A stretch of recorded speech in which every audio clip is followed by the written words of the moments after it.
Ողջույն, ես Ստյոպան եմ, սովորում եմ Մխիթար Սեբաստիացի կրթահամալիրի միջին դպրոցի 8-րդ դասարանում։ Այսօր ես ձեզ կներկայացնեմ Հայաստանի տեսարժան վայրերի մասին։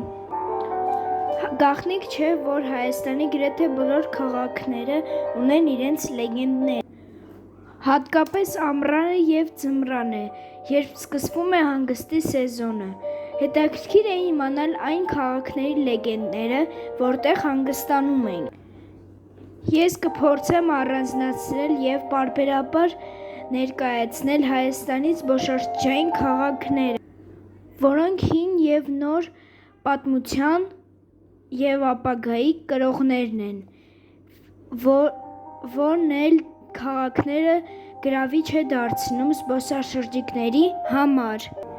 Եվ այսպես, առաջինը առանձնացրել եմ Հայաստանի հոգևոր քաղաք Էջմիածինը։ Վաղ անցյալում, դեռ մեր թվարկությունից առաջ, Արթիմեդ Դիցուհու պատվին կոչված, ապա Վաղարշ թագավորի անունը ստացած, իսկ հետո քրիստոնեական շրջանում Էջմիածին անվանակոչված քաղաքը այսօր հայտնի է որպես Հայաստանի հոգևոր կենտրոն։ Այսօր քաղաքում են տեղակայված 5 եկեղեցիները՝ Մայր Աթոռ Սուրբ Էջմիածին, Սուրբ Հռիփսիմե, Սուրբ Գայանե, Սուրբ Շողակաթ և Սուրբ Մայր Աստվածածին։